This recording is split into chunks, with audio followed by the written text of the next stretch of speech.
Алибеков Болотбек, Бишкек шаары 1-май району. Курултайдын делегаттарына 3 жылдык мөөнөт кылып бериңиз дейт, берсеңиз дейт. Так. Кыргыздарга бийлик эле керек, ошо. Удостоверение керек, мандат керек. Барып туруп жергиликтүү халкты зыкылдатып туруш керек, жеке маселелерди чечиш керек дегендей. Мындайда мен жаңы президент болуп келгенде менден удостоверение сурагандар болду. Биз жардам берели, коомдук башталыштарда кеңешчилик болуп берейин, коомдук башталыштарда жардамчы болуп берейин деп. Анан эми элдер көпчүлүгү, айрыкча ушу мамлекеттик кызматкерлер деле мен таң калам. Коомдук башталыштарда дегенди түшүнбөйбү дейм да.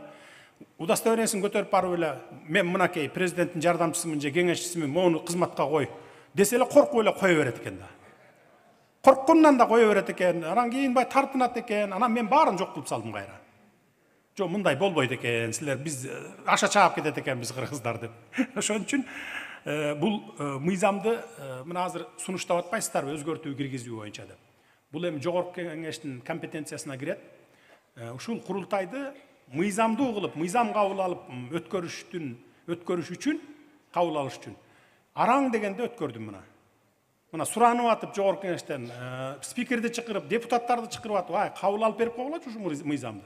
Силер кабыл алып бербесеңер, анда мен быйыл дагы указ менен өткөрөм.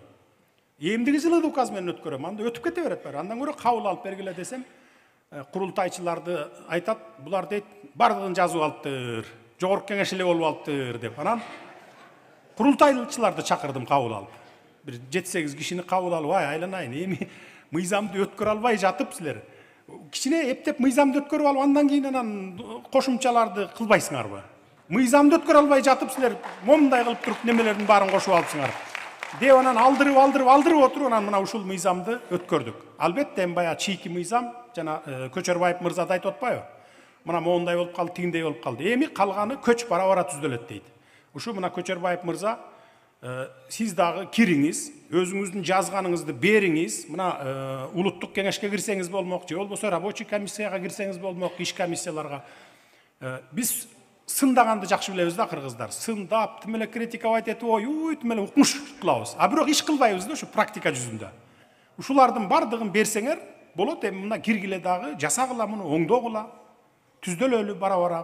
Бул мыйзам дагы келечекте жакшынакай болуп. Мына былтыркы менен эле быйылкыны салыштыргылачы.